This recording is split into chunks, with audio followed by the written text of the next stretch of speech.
여자입니다. 저는 어렸을 때 아버지가 소방관이었던지라 직업적인 영향을 많이 받고 소방관이 되었어요.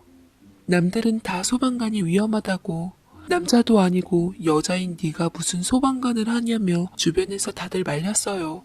특히나 저희 엄마는 아빠가 근무할 때마다 매번 노심초사하는 마음을 가졌던 터라 제가 소방관이라는 직업을 갖는 것에 대해 더 반대하셨습니다. 그래도 저는 아버지처럼 누군가를 위험에서 구하고 도움이 되는 직업을 갖고 싶었어요. 그래서 적성에도 안 맞는 과를 진학한 대학을 꾸역꾸역 졸업한 뒤 구급대원 직렬로 소방공무원에 합격해 근무하게 되었습니다. 요새 세상에 철밥통 공무원 됐다며 친구들은 저를 부러워했지만 실상을 아는 사람들은 저를 안타깝고 딱하게 보았죠. 아무리 여자 소방관 순직 확률이 없다고 했다 한들 분명 소방관이라는 직업은 위대하지만 위험한 직업임은 분명했으니까요. 저는 그나마 구급대원이니까 딱히 위험한 일은 없었지만 엄마는 늘 제 걱정이셨습니다. 하루 종일 그렇게 근무한 날에는 녹초가 되어서 집에 오자마자 쓰러지기 일쑤였습니다. 집 직장밖에 몰랐던 저를 보며 엄마는 제게 보채시더군요. 꽃다운 나이에 연애라도 해야지. 집 직장밖에 안 가며 황금 같은 날들을 보낼 거니? 평생을 소방관 남편 밑에서 맘 졸이며 살았는데 딸내미마저 내 속을 태우니 원. 라고 엄마는 제게 볼멘 소리를 이어나가고는 했죠. 하도 엄마가 잔소리를 해대니 아빠는 제가 연애 못하고 일만 하는 게 다 본인 책임이라 생각하신 건지 문득 제게 동창 친구 아들 얘기를 꺼내셨습니다. 이 녀석이 내 고향 친구 아들 녀석이야. 얼마 전 동창회 때 만나서 자식들 얘기했는데 아들 녀석이 현재 금융권이 있다고 하더라고. 연봉도 높고 집안도 잘 사는 편인데 여자라고는 만나보지를 못해 아주 쑥맥이라고 하더라. 친구가 나서서 우리 호란이 소개하면 어떻겠냐고 하는데 호란아, 네 생각은 어떻냐? 저는 딱 들어도 뭔가 저랑 안 맞을 것 같아서 됐다고 지금은 일이 바빠 못 볼 것 같다고 했지만 엄마는 이 기회를 놓치지 않은 채 아빠의 생각을 거두며 제게 무작정 밀어붙이셨습니다. 결국 저는 엄마의 등살에 못 이겨 겨우 시간을 내서 선자리를 나가게 되었고 그리고 그 남자를 만나게 되었죠. 엄마는 선자리에 나간다고 엄마가 특별히 신경 써준 옷이랑 가방을 메고 발에도 어색한 뾰족 구두를 신고 나갔는데 너무나 어색했어요. 첫 만남부터 늦으면 안 된다고 신신당부한 엄마 때문에 직업 정신까지 더해져 결국 1시간이나 일찍 오게 되었고 저도 모르게 자꾸만 기어 올라가는 치마를 내리고는 목이 타들어가서 홀짝홀짝 물을 마시는데 저는 카페 아래에서 생각지도 못한 것을 보게 되었습니다. 제가 있는 자리는 2층의 카페 자리였고 바깥 창문에서 보이는 장면에 저도 모르게 시선이 가고 말았어요. 어느 남자와 여자가 말다툼을 하고 있는지 시비가 붙었는데 여자가 일방적으로 남자의 뺨을 때린 뒤 제 갈 길을 가는 모습이었습니다. 원래 불구경과 싸움 구경이 제일 재밌다고 흥미진진하게 보고 있다가 친구와 톨 주고받고 있는데 근데 안녕하세요. 강호란 씨 맞으시죠? 라고 말하는 남자는 바로 방금 전 1층에서 여자에게 뺨을 맞았던 그 남자였습니다. 딱 정각에 나타났는데 카페 2층의 손님은 저밖에 없어서 저임을 알아보고 온 모양이었어요. 말끔하게 차려입은 남자는 꽤 미남형의 훌륭한 체구를 지닌 사람이었는데 아직 뺨이 채 가라앉질 않아 살짝 빨갛게 부어올라 있더라고요. 남자는 제게 어쩌고 저쩌고 숭맥치고는 너무나도 훌륭하게 제 비위를 맞춰가며 저의 호감을 사려고 노력했고 남자 손도 못 잡아봤던 모쏠이었던 저는 그와 대화를 하고 있는 사이 제가 봤던 일들은 까맣게 잃어버리며 그 사람에게 점차 매력을 느꼈습니다. 그는 연애에 서툴렀던 저를 능숙하게 리드했고 우리는 곧 연인이 되었어요. 일하는 와중에서도 계속 그와 연락에 재미 들려 했고 집에서도 어디에서도 항상 그는 제 머릿속에서 떠나지 않을 정도로 좋아하게 되었습니다. 그렇지만 좋아하게 될수록 가끔 저는 첫날 그 사람이 어느 여자에게 뺨을 얻어맞았던 게 생각이 났어요. 하지만 왠지 거기에 대해 물어보면 우리 좋았던 사이가 틀어질 것 같아 쉽게 말을 못 꺼내고 있었습니다. 마침내 그는 우리가 만난 지 1주년이 될 때 제게 프로포즈를 했어요. 저는 황홀한 마음에 당연히 승낙했고 세상에 내가 어떻게 이런 남자와 결혼을 라며 현실이 실감 안 나는 듯 어안이 벙벙해졌다가 그래도 결혼을 앞두고 있는 마당에 짚고 넘어가야 할 건 짚어야 할 것 같아 조심스럽게 말했습니다. 나 사실은 자기랑 첫 만남 때 자기가 어떤 여자한테 뺨 맞는 거 봤는데 혹시 그날 일 기억나? 라고 묻자 그 사람은 전혀 모르겠다는 듯 무슨 말이냐고 제가 본 게 본인이 맞냐고 오히려 되묻는 것이었죠.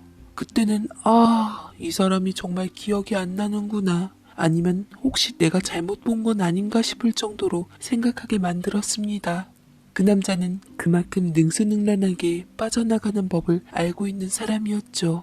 아무튼 저는 그 사람과 상견례까지 무사히 마치며 깨소금 볶는 결혼 준비를 마쳤고 시까지 치르며 신혼여행까지 다녀왔습니다. 시부모님께서는 제 손을 잡으시고 예쁘다 예쁘다 하시며 신신당부를 하시는데 우리 재원이가 워낙 외롭게 자라서 네가 잘 보듬어줘야 할 거야. 넌 활발하고 성격도 좋으니 우리 재원이를 잘 보살펴 줄 수 있을 것 같구나. 그리고 재원이가 돈 좀 만지는 애니 직장을 그만두는 것도 한번 생각해 보거라. 라면서 제게 은근슬쩍 여태 근무했던 직장에 대해 정리하라고 눈치를 주시는데 저는 여자도 경제력이 있어야지 당당하다는 아빠 말씀에 대해 기억하고 제 직업에 대해서도 자부심을 갖고 살았기에 남편에게 계속 근무하고 싶다는 뜻을 밝혔습니다. 당연히 남편도 제 의견을 지지해 주었고요. 남편이 마련한 고급 주택에서 신혼생활을 시작하며 저는 친구들과 지인들의 부러움을 사게 되었습니다. 다들 저더러 시집 잘 갔다고 하더라고요. 남들이 그렇다니깐 그런 줄 알고 살았습니다. 그러나 남편은 제게 너무 잘했지만 야근이며 출장이며 바빴고 저 역시 교대 근무하며 상시 대기해야 하는 구급대원을 하고 있었기에 남편과 저는 실질적으로 집에서 매일같이 볼 수는 없었어요. 이 모습을 예상했던 양가 부모님들은 손주 걱정에 애가 탈 지경이었습니다. 저번에도 말했지만 일 그만두는 게 어떻겠냐? 여자가 자고로 집안에 있어야지 남자 하는 일도 잘 되고 마음도 편하고 바람 잘 날 없는 거다. 하루는 시댁에 갔을 때 시아버지께서 또다시 제 직장 문제를 언급하며 친히 말씀하시길래 난감해했더니 남편이 막아주더군요. 아버지 왜 그러세요? 소방공무원 어렵게 돼서 들어간 사람인데 더군다나 이 사람은 직업적 소명의식이 투철해서 그게 말처럼 쉽진 않을 거예요. 저희 일은 저희가 알아서 할 테니까 그냥 두세요. 처음에는 남편이 누구보다 날 이해해주고 있구나 라고 여기며 고마워했지만 실상은 아니라는 걸 얼마 후에야 알게 되었습니다. 며칠 후 남편이 어두운 얼굴로 퇴근을 하며 들어온 날이 있었는데 갑자기 제게 급한 듯 말하더라고요. 여보, 혹시 돈 좀 있어? 당신 친정 부모님들 퇴직금이며 어머님이 투자하신 상가 건물이며 있다고 들었는데 혹시 그걸로 대출 좀 받아서 나 좀 도와줄 수 있어? 저는 저도 몰랐던 저희 집 재산에 대해 꿰고 있던 남편에게 첫 번째로 놀랐고 남편이 투자한 돈이 문제가 있다며 당장 돈을 메꾸지 않으면 법적으로 처벌을 받을 수도 있다는 말에 또 한 번 놀랐습니다. 남편은 다짜고짜 당황한 저를 앞세우며 저희 친정에 찾아가 봤고 무릎까지 꿇으며 도와달라 사정사정을 했지만 저희 부모님은 의외로 냉정하셨습니다. 아빠 표정이 유난히 어두우시더라고요. 미안하지만 그건 안 되겠네. 전부터 자네 손대지 말아야 할 돈으로 펀드나 주식 노름하다가 큰일 치를 뻔했다며 자네 아버지도 걱정이 많던데 지금 그 손실을 우리 돈으로 메꾸자는 건가? 딱 보기에도 폐가 망신할 게 뻔한데 여태 쌓아 올린 탑을 무너뜨릴 수는 없네. 그러지 마시고 한 번만 도와주세요. 다 제가 잘 돼야지 호란이도 행복할 거 아닙니까? 제가 잘못돼서 법적 처벌이라도 받게 되면 호란이는 어쩌시려고요? 솔직히 호란이가 시집 올 때 넉넉한 예단이며 혼수 잘해온 것도 아닌데 그런 것 가지고 뭐라 한 적 한 번도 없습니다. 처갓집이 없는 것도 아니고 좀 있으시면 저 좀 도와주시면 안 됩니까? 그 돈 돌아가실 때 다 가지고 가실 것도 아니지 않습니까? 라는 선 넘은 말까지 해대는데 정말로 이 사람이 항상 어른들에게 깍듯하고 예의 발랐던 제 남편이 맞나 싶더라고요. 혼수며 예단이며 아내와도 된다 그럴 땐 언제고 그럼에도 불구하고 저희가 성의껏 해가서 예는 차린 거였는데 속으로는 저렇게 생각했다니 정말 충격이 말이 아니었습니다. 왜 겉으로 저희를 배려해주는 척하며 아무 말 없이 살았는지 이중성에 질리더군요.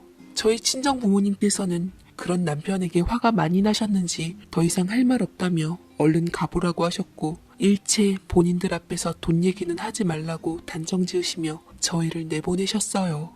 그 이후로 남편은 처갓집이라며 학을 뗐고 조금 시간이 지난 후 걱정하는 제게 일이 잘 풀렸다며 신경 쓰지 말라는 말로 태도가 돌변해 안심시켰습니다.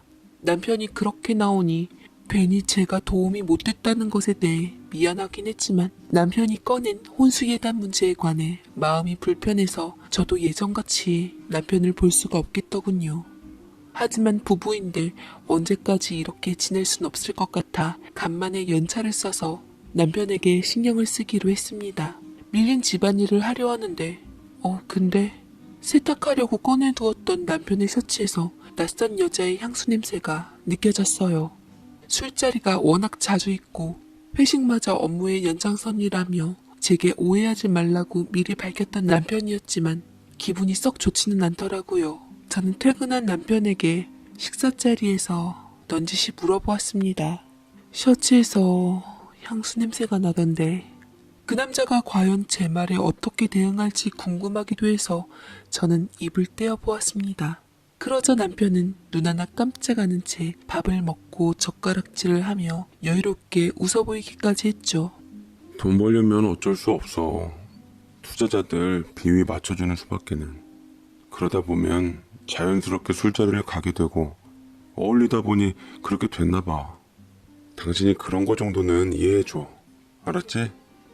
내가 사랑하는 여자는 오직 당신뿐이야. 나 믿지 여보?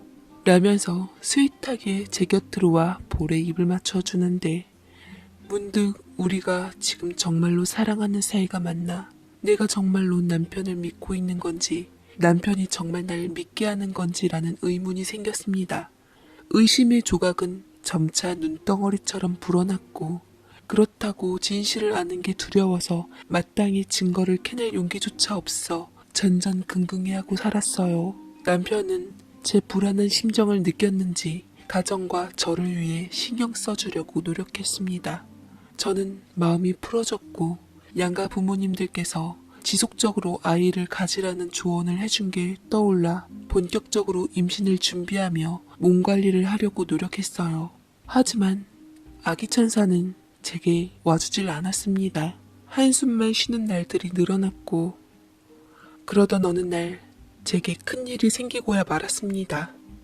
여느 때처럼 야간 근무로 인해 일을 하고 있었는데 곧 출산을 한다는 긴급 전화가 와서 저는 익숙하게 장비를 갖추고 출동을 했습니다. 저는 동료들과 같이 빠른 속도로 도착했습니다. 작은 소형 오피스텔이었는데 저는 그곳으로 들어가서 도움을 요청한 산모를 찾았죠. 동료들도 정확한 매뉴얼대로 움직이며 산모를 이송하려고 들어갔는데 이상하게 들어가면서부터 느낌이 묘했어요. 그리고 그 순간 바닥에 쓰러져 있는 산모보다 제 눈에 들어왔던 건 거실 정면에 있는 결혼식 사진이었습니다. 저는 저도 모르게 그 자리에서 주저앉고 말았죠. 사진 속에는 산모처럼 보이는 어느 여자와 그리고 너무나 내 남편과 닮아 보이는 남자가 함께 있었습니다. 저는 아무 판단이 들 수가 없어 저도 모르게 사진에서 눈을 뗄 수 없어 멍하니 쳐다보기만 하고 있었고 그 여자는 제 다리를 붙들며 간절하게 말했습니다. 살려주세요. 우리 아기 좀 살려주세요.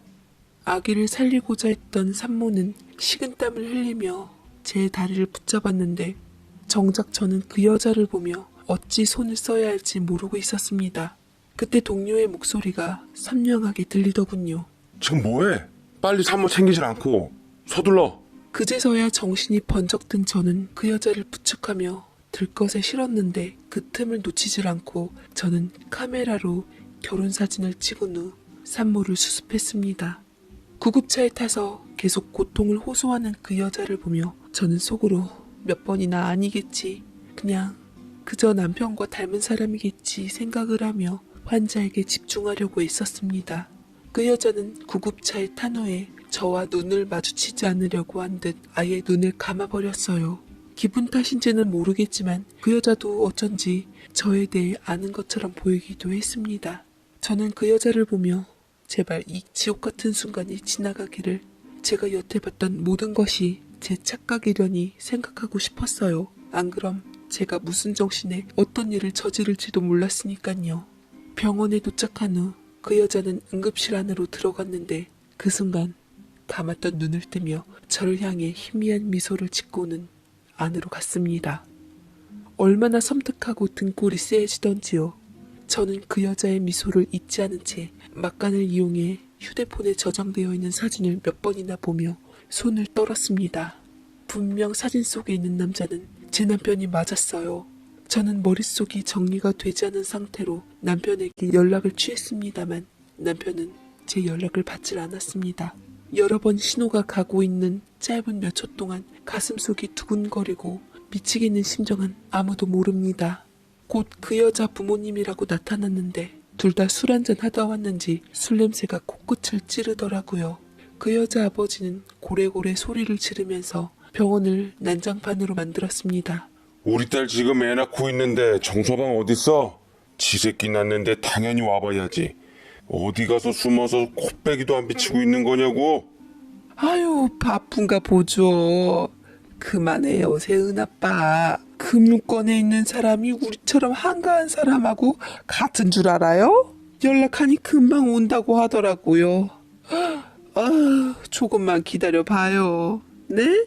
그 여자 부모님들은 서로 얘기를 주고받으며 금융권에 일한다던 그 여자 남편이 금방 온다는 말에 돌아갈 시간이 되었는데도 그 앞에서 기다리고 있었습니다. 그리고 마침내 그 남자가 나타났죠. 어머님, 세은이 괜찮나요? 일이 바빠서 빨리 온다고 왔는데 저희 아기는 태어났어요? 라고 묻는데 말도 안 돼. 분명 제 눈앞에 있었던 남자는 매일 제 곁에서 함께 생활하고 숨쉬었던 그 남편이 분명했습니다. 이때 병원 안에서 아기 태어나는 울음소리가 들렸고 일제히 시선이 그쪽으로 몰렸네요. 곧이어 간호사는 아기를 데리고 나왔고 식구들은 아기를 보러 주위를 애웠었는데 남편이 저렇게 진심으로 기뻐하는 모습은 처음 보았습니다.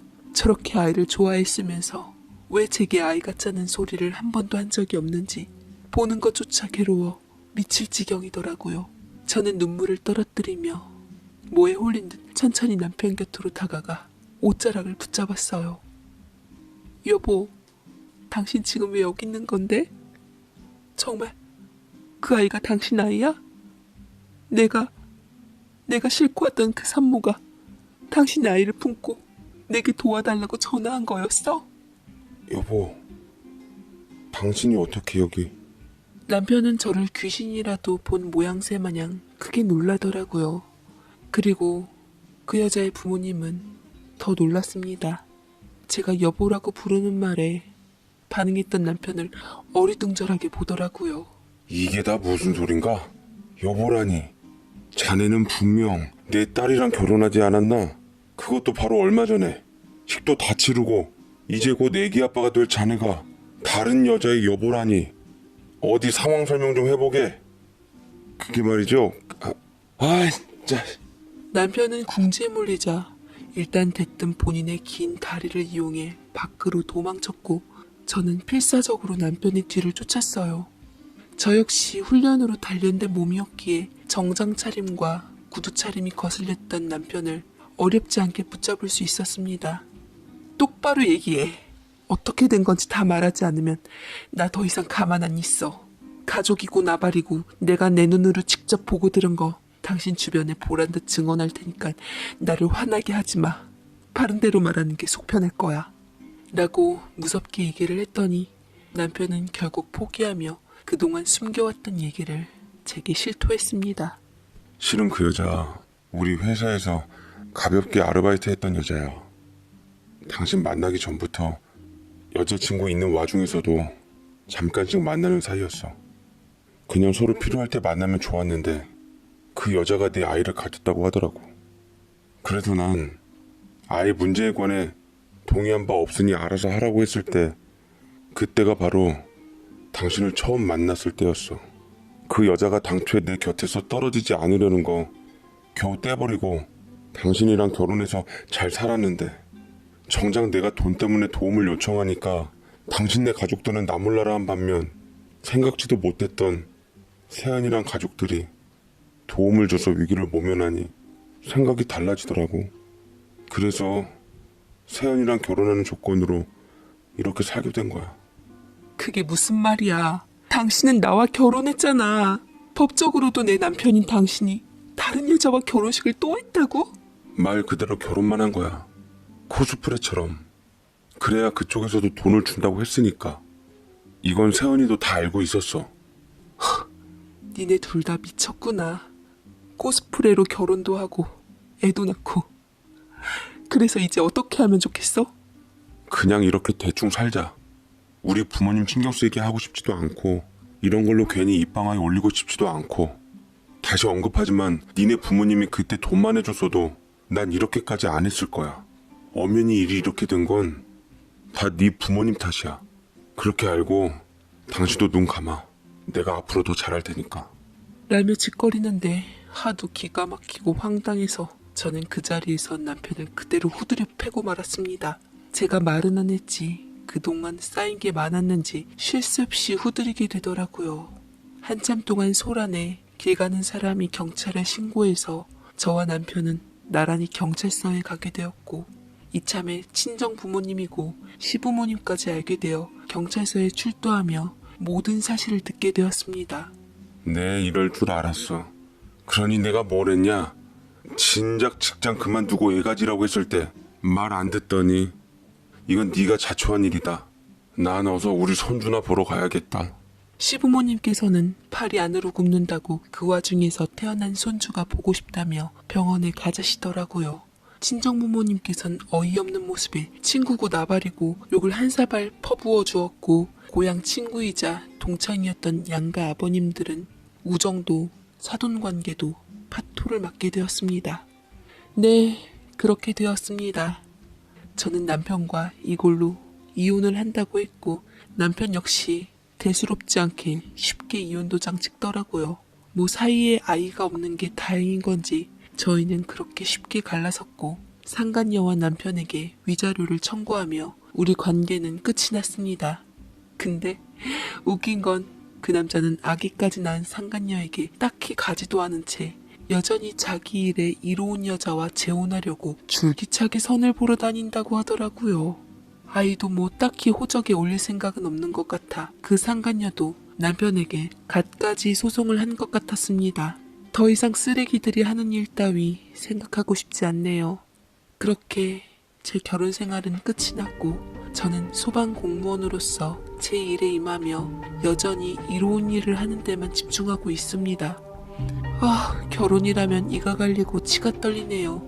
앞으로는 어떨지 모르지만 지금 당장으로는 남자는 애는 영 재능이 없는 당시에는 못난 아들이었어요. 그걸 증명이라도 하듯 아버지께서는 잘난 형을 볼 때와 저를 볼 때는 시선부터 싸늘해지며 혀를 차곤 하셨습니다. 다들 한 배 속에서 태어나는데 어떻게 둘 다 저렇게 다를까? 성적도 안 좋고 그렇다고 딱히 잘하는 것도 없고 맨날 시기망측한 시끄러운 음악만 듣고 다니니 꼬라지는 저게 또 뭐야? 어떻게 너 같은 놈이 내 자식으로 태어났는지 자식에게 상처가 될 만한 말을 거리낌 없이 하는 분이셨어요.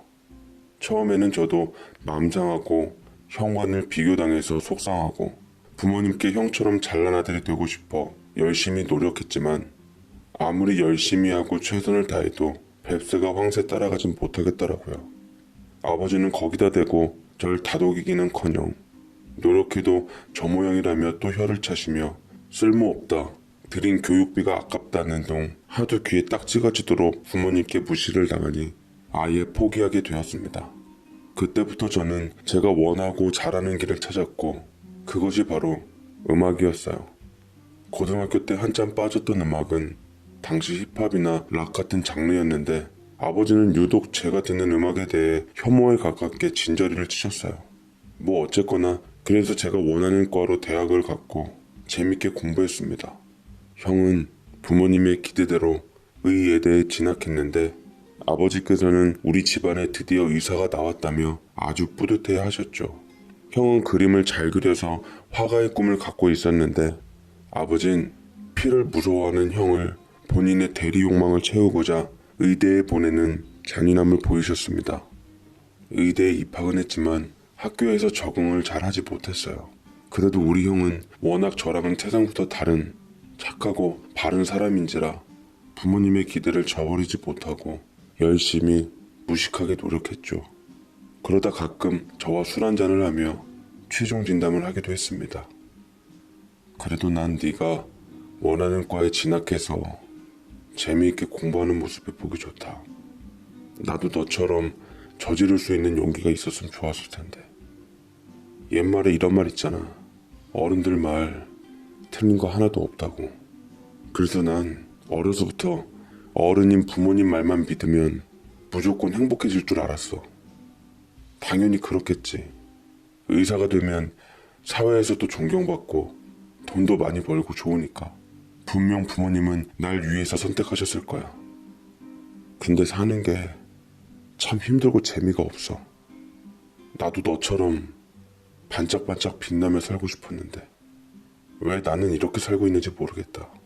라며 형은 정말로 괴로운 듯 쉴 새 없이 술병을 붙들고 오열을 하였고 안타까운 마음에 안아주었습니다. 그 심정이 어떤 마음인 줄 알기에 형의 곁에서 따라 눈물을 흘릴 수밖에 없었죠. 저는 형이 곧 의대 생활을 접고 다시 원하는 과에 진학해서 저처럼 삶이 즐겁길 바랬습니다. 하지만 효자인 형은 부모님을 실망시켜드리고 싶지 않았던지 아니면 이제 와서 그만둘 용기는 없었던 건지 한동안 묵묵히 잘 다니더라고요. 그리고 힘겹게 인생의 외줄타기를 아찔하게 했던 형은 결국 의대를 졸업한 후 시험에 합격해서 인턴 의사로서 의료계에 발을 딛게 되었습니다. 아주 집안은 경사 분위기였죠. 아버지는 얼마나 기분이 좋으셨는지 형이 합격한 날 전 지점의 모든 손님들께 돈을 받지 않으셨습니다. 그야말로 얼굴이 피시더라고요. 형이 어떤 심정으로 어떻게 공부했는지는 관심 없고 오로지 결과에만 치중한 아버지가 부끄럽고 미웠습니다. 그래도 형은 해냈다는 안심하는 얼굴을 하며 쓸쓸하게 웃더라고요. 그리고 군의관으로 제대 후 형은 병원에서 인턴 의사로서 근무를 하게 되었고 생각보다는 제법 성실하고 잘 적응해 나가고 있는 것 같았습니다. 대학교 다닐 때 힘든 기색 대신 많이 웃어 보였지만 그래도 전 알았습니다.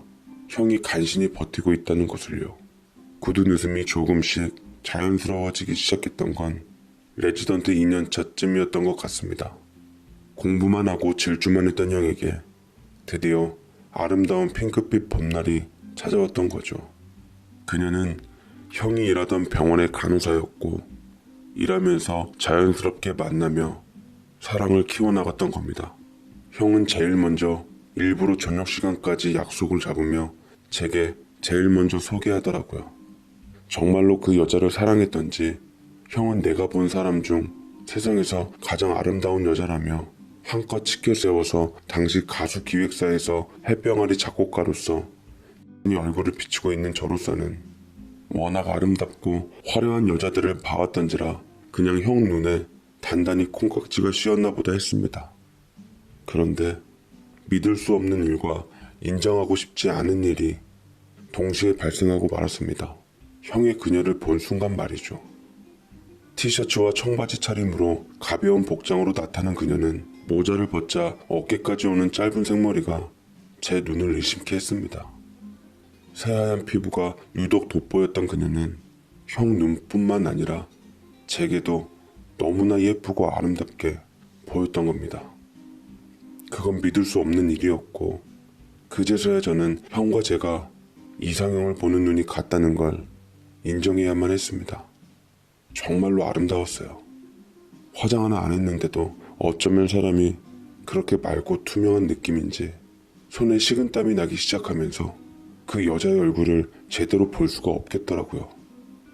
저는 애써 태연한 척하며 일부러 말을 많이 했습니다. 저희 형하고는 어떻게 만나셨어요? 성함이 신태현 씨라고요? 와, 근데 우리 형 눈썰미 좋은 것답게 엄청 미인이시고 아름다우시네요. 우리 형하고는 일하시면서 만나게 되신 거예요? 우리 형이 잘해줘요? 형하고는 만난 지 얼마나 됐어요? 라는 쓸데없는 말들을 의미 없는 척하며 의미 있게 쏟아냈고 전 제 감정을 들키지 않게 하기 위해 주저리 말만 많아졌죠. 그녀는 제게 오빠하고는 일하면서 만나게 되었는데 알면 할수록 너무 좋은 분이시더라고요. 제가 사실 형편이 어려워서 힘들게 공부해 간호대학교에 들어왔거든요. 부모님께서도 일찍 돌아가시고 형제도 없어서 의지할 사람 없이 제 사람이 많이 그리웠는데 그때 제 손을 잡아준 분이에요. 동생분도 보니까 오빠하고 많이 닮으신 게 미남이시네요. 이 녀석은 답답한 나와는 달라. 자유분방하고 멋지고 내가 살고 싶었던 삶을 부럽게 살고 있잖아. 내 동생은 작곡가로서 일하고 있는데 조만간 아주 대박을 터뜨릴 거야. 저놈 바빠지기 전에 자주 보면서 지내보자고 라면서 형은 저를 한껏 지켜 세워줬네요. 그리고 형은 그날 밤 저를 먼저 보낸 후 집에 안 들어왔는데 연인끼리 함께 있는 건 당연한 거지만 기분이 이상하게 좀 그렇더라고요. 저 혼자 터덜터덜 들어오니 아버지께서는 날선 목소리로 일국이는 어디 가고 너 혼자 들어와? 주옥 같은 좋은 집안 아가씨들이 선보려고 대기 중에 있는데 너라도 네 형 설득해봐라. 어딜 봐도 아까운 손자리야. 연락도 계속 안 받던데 다시 병원으로 들어가 본 거야? 애비 전화는 몇 번 거르더라도 네 전화는 꼭 받잖냐?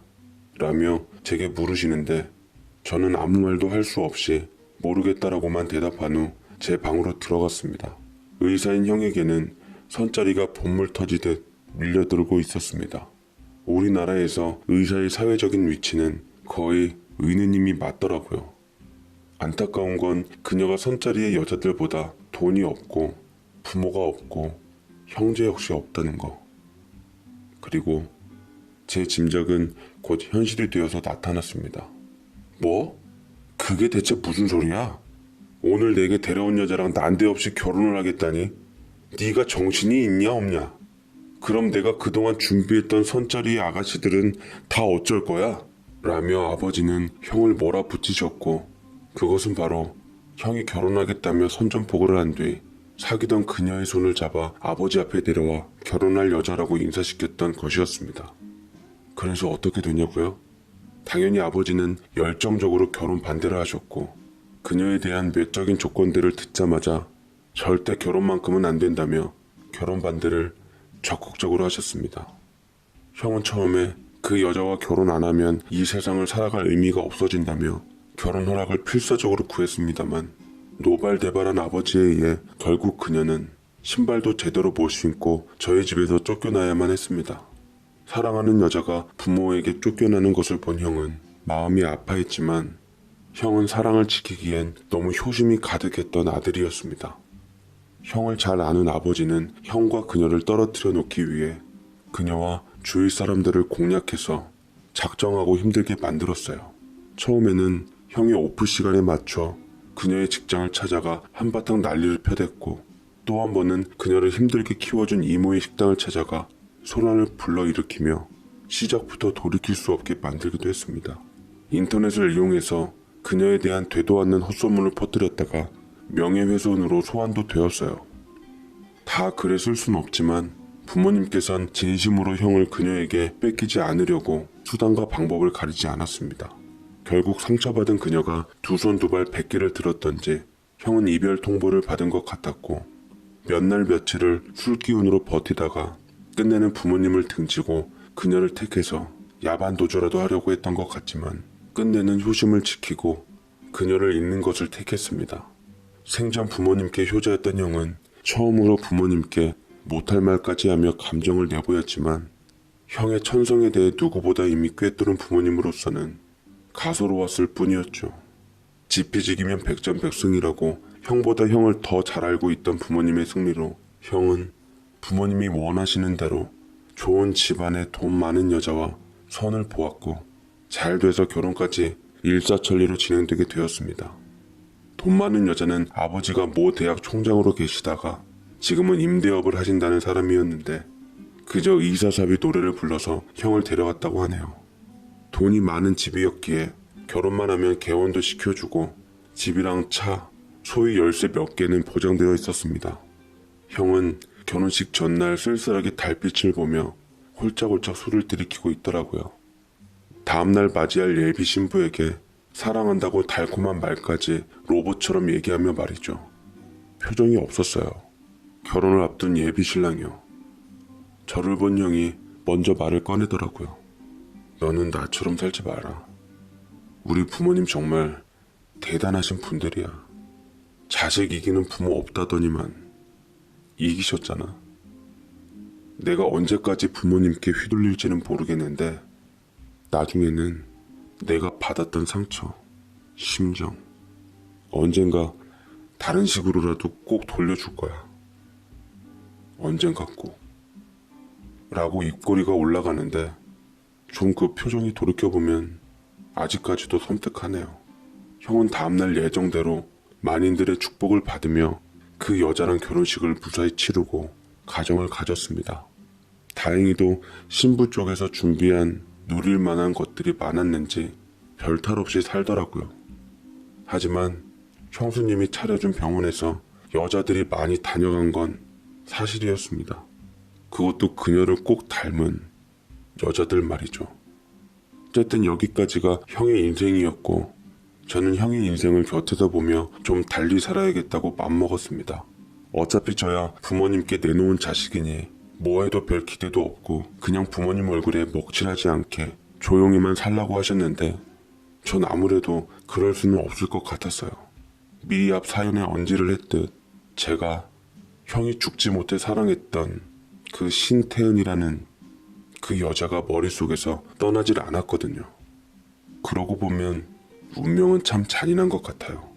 그녀를 다시 봤던 건 공교롭게도 형의 결혼식 때였습니다. 챙달린 모자를 푹 눌러 쓰고 예의에 어긋나지 않게 간간한 정장을 입고 온 그녀를 굳이 어렵지 않게 알아볼 수 있었던 건 그것조차 제 마음이었던 게 분명했습니다. 딱 눈에 들어오더라고요. 처음에 보았을 때처럼 형의 결혼식에 곁에 있던 신부가 그녀가 아닌 것이 다행스러웠습니다. 어물쩡하는 사이 결혼식이 끝나자 미련 없이 돌아서는 저는 그녀의 뒤를 밟으며 주차장에서 불러 세웠습니다. 신태현 씨 맞죠? 저 일국이 형 동생 일중이라고 합니다. 그래도 오다 가다 많이 배워서 저 좀 아시잖아요. 라고 말을 했더니만 그녀는 표정이 굳어지더니 주춤거리며 뒷걸음질을 쳤습니다. 제게 들켜서 별로 좋은 일은 아닐만 했죠.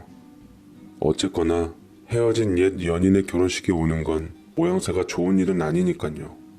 동료들도 결혼식에 많이 참석했던지라 사람들 눈을 의식한 그녀는 저를 피하려고 했지만 제가 순순히 놔줄 생각이 없자 사람 눈을 피해 차 한잔 하기로 했습니다. 그녀는 주문한 차를 한 모금도 마시지 않고 어둡게 입을 열더군요.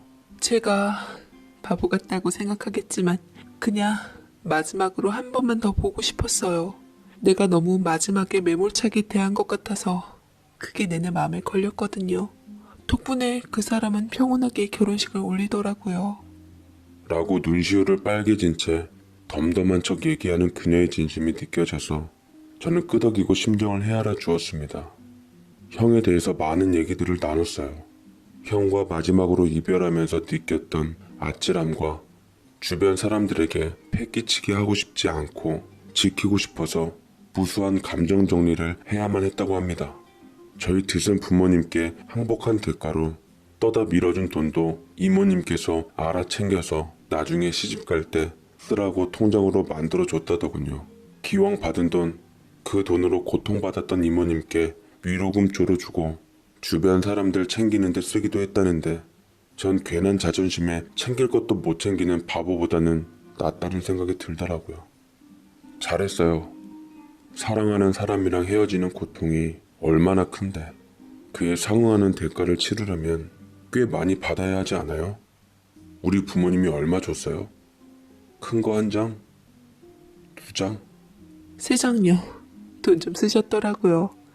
아들한테 젖대 낸 후 뒤탈없게 하려고 노력 꽤나 하셨죠. 나는 일국 씨가 그렇게 빨리 결혼할 줄은 몰랐어요. 그래도 예의상 헤어진 후 좀 있다가 결혼할 줄 알았는데 거의 3개월 만에 속전속결로 결혼식을 올릴 줄이야. 그래도 결혼식 가보니까 표정이 너무 나쁘진 않아서 좋기도 했는데 웃기게 슬프기도 하더라고요.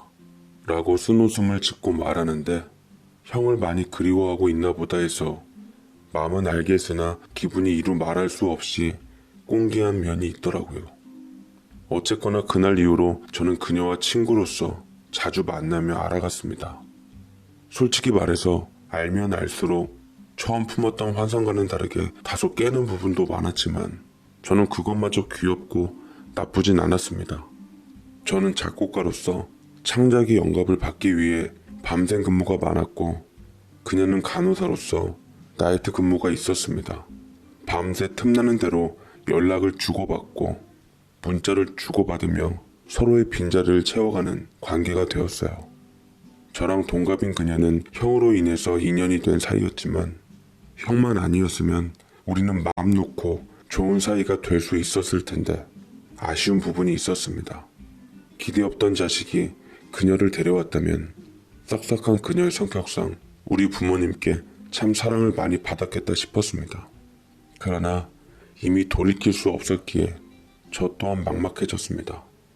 형의 애인이었던 여자와 솔직히 우리나라 정서에 사귄다는 것도 좀 우습고 놀랄만한 부분인 거잖아요. 그렇지만 저는 형과는 다른 사람이었기에 제가 하고 싶은 대로 하기로 했어요. 우리 알 만큼 알았으니 연애 뛰어넘고 결혼할까? 우리 부모님이 형이랑 헤어질 때 준 돈으로 나한테 시집 와라. 네, 저 역시 형과 공통점이 있었다면 바로 속전속결이었습니다. 그녀와 헤어진 지 3개월 만에 결혼한 형의 동생답게 저 역시 3개월 만에 그녀에게 연애 패스하고 프로포즈로 돌직구를 날렸어요. 그녀는 제게 어이없게 미쳤다면서 지금 자기더러 원수된 부모님께 인사를 가라는 거냐며 어이없는 듯 말했지만 그런 어려운 결정을 상식 없게 별 어렵지 않게 한 제게 어떤 의미로든 놀라워하는 것 같았습니다. 저는 제 마음이 진심이라는 것을 알리고 싶어 그녀의 손에 준비한 반지까지 끼워주며 답했습니다. 네가 마음 준비됐으면 난 아무래도 상관없어. 나를 사랑하고 믿고 따라와 준다면 그걸로 나는 무조건 밀고 나갈 거야. 진짜 결혼하자. 라고 하니 그녀는 당황하며 처음에는 대답을 피하려 하다가 제 흔들림 없는 눈빛을 보고 농담이 아니란 걸 알았는지 시간을 달라고 하더라고요. 그게 한 달 정도였습니다. 그녀의 대답을 기다리는 동안 얼마나 초조하고 숨이 막힐 지경이었는지 몰라요. 그녀를 자칫 친구로도 못 보고 영영 잃을 수도 있다는 사실에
애가 탔습니다. 그녀에게 시간을 주기로 했지만 성질 급한 저는 견디다 못해 그녀를 먼저 찾아갔고 다시 한번 프로포즈를 했습니다. 꼭 그녀를 제 아내로 맞이해서 평생을 함께하고 싶었어요. 부모님과 형과 인연을 끊는 한이 있더라도요. 저를 만나지 않는 동안 아팠던 그녀는 반쪽이 된 얼굴로 힘겹게 입을 열었습니다. 나는 솔직히 너랑 결혼해서 니네 형과 다시 만날 자신이 없어. 옛 감정이 남아서가 아니라 부딪히면 옛 힘든 기억이 내 발목을 잡을 것 같아서 그래. 그래서 너랑 온전히 행복해질 수가 없기 때문에 너도 나와 결혼하면 어쩜 평생 소중한 사람들을 못 보고 살 수도 있는데 괜찮겠어? 괜찮아. 난 다 버리고 너랑 결혼할 거야. 어차피 너를 형수님으로 맞았다 해도 나는 떠났을 거야. 첫눈에 반한 여자를 형수로 어떻게 봐? 어차피 난 내놓은 자식이고 형도 부모님도 서로만 있으면 괜찮은 존재들이야. 아무 생각 말고 나랑 결혼하자. 그렇게 프로포즈를 하고 그녀는 오랜 고민 끝에 결국 제 청혼을 받아들였습니다. 너무 기뻐서 정말 나라 구한 기쁨, 천군만마를 얻은 기쁨보다 더 크더라고요. 제 결혼식을 가족들에게 언제 어떻게 발표를 할까 싶었는데 마침 가족 식사라고 불렀던 자리가 있었고 멋모르고 저는 잘됐다 싶어 제 결혼 얘기를 꺼내야겠다 싶었습니다. 근데 그날은 하필 형수님의 임신 소식을 발표하는 날이었더라고요. 정말 몰랐어요. 가족 식사라고 해서 절 불렀기에 갔건만 벼랑간 임신을 했다는 소식을 빵 터뜨렸습니다. 형은 나름 밖에선 여자들과 놀 거 다 놀면서 안에서는 형수님과 다정하고 오붓한 즐거운 신혼초에 깨소금 볶고 있었고 게다가 형은 곧 아빠가 된다고 생각하니 좋았던지 마음껏 웃어 보이더군요. 그래서 저는 제 결혼 소식을 터뜨렸고 기뻐하는 가족들 앞에 미리 연락해 놓은 그녀를 근처로 오게끔 했습니다. 어차피 뒤집어질 일 화끈하게 끝내버리고 모든 걸 정리하자라는 심정이었어요. 그리고 드디어 기다리고 기다리던 그녀가 나타났더랬죠. 안녕하세요. 또 뵙겠습니다. 신태은이라고 합니다. 이번에는 일중 씨랑 같이 왔는데 지금 인연을 보면 전생에 부모님들과 인연이 있었긴 한가 봐요. 라며 얘기를 하는데 정말 그녀를 보더니 하나같이 웃음기가 싹 가시며 귀신이라도 본 모양새로 얼어있더군요. 특히나 형은 그녀와 저를 번갈아 보고서 믿을 수 없다는 듯 입을 다물질 못했습니다. 부모님은 아주 난리가 나셨어요. 허나 행여 잘못 움직였다가는 부잣집 며느리가 잘못될까 싶어서 계속 눈치만 보고 있는 상황이었던 거죠. 나중에 감정을 눌러 참은 형이 형수님을 데리고 집으로 갔고 부모님은 자리를 피한 후 아니나 다를까 그녀에게 달려들어 예전 형에게서 떼어낸 솜씨로 그녀에게 행패를 부렸습니다. 그럴 때마다 시간이 많았던 저는 두 팔 걷어 부모님께 안간힘을 쓰며 그녀를 지켜주었고 그럴수록 저에 대한 그녀의 신뢰는 커져만 갔습니다. 아버지는 제게 소리소리를 지르시며 손까지 대셨어요. 너 미쳤어? 이제 하다 못해 네 형과 사귀던 여자와 결혼을 하겠다고? 너도 그렇고 저 아이도 그렇고 머리가 어떻게 된 거 아니야? 배알도 없는 놈 같으니 너 우리 집안에 호적이라도 붙어있고 싶음 당장 그 여자 정리하고 끝내. 능력 없는 놈이 도덕성까지 없으니 참 가관이다 라며 아버지는 저와 실랑이를 벌이다 제 턱을 으스러질 만큼 세게 치셨고 저는 나뒹굴렸지만 한 번뿐인 인생 살려고 부모님보다 그녀를 더 사랑해서 끝내는 정말로 집을 나오고야 말았습니다. 부모님이 비록 절 낳고 길러주셨지만 깊은 정까진 없었어요. 인정받지 못하는 곳에서 살아야 했고 잘난 형과 비교당하면서 버텨야 했고 내 꿈을 이루어 열심히 살고 있는 나를 비웃으며 형보다 못한 존재로 여기면서 친척들이든 지인들이든 절 숨기기에 급급하셨죠. 그래서 어차피 숨겨진 존재로 살 거 내가 사랑하는 사람이랑 결혼해서 부모님께서 주신 이 생명 비록 부모님이 뜻하신 바는 아니었지만 제게 부끄럽지 않은 삶으로서 보답드리고 싶었습니다. 저는 그 길로 집을 나갔고요. 부모님은 절 진짜로 호적에서 파버리신 후 없는 아들 죽은 셈 치며 사셨고, 친척들에게도 저에 관해 온통 모함과 특유의 모략으로 절 철저하게 고립되게 만들었습니다. 다행히 형태처럼 그녀를 몰아붙이거나 그녀의 주변인들에게 해를 가하진 않더라고요. 그리고 저는 그녀와 결혼했습니다. 지금 제 와이프는 예전에 형과 사귀었던 전 애인입니다. 근데 솔직히 부인도 아니었고 사귀다 헤어질 수도 있는 거고 마음 맞아서 결혼했는데 우리한테 왜 다들 제정신 아닌 거라고 얘기하는 것 자체가 저는 참 우리나라 사람들이 남의 말 하는 거 진짜 좋아하는구나 싶어요. 비록 부모 형제랑 등 돌리고 사랑하는 여자를 택했지만 저는 아내와 같이 살면서 형의 그림자를 느껴본 적도 없었고 진심으로 서로 사랑하는 마음이 느껴졌기에 저는 내 새끼들 2명 낳고 15년 동안 참 행복하게 살고 있고 앞으로도 잘 살 거라 생각합니다. 누가 제 사연을 영화로 만들어주면 좋겠네요.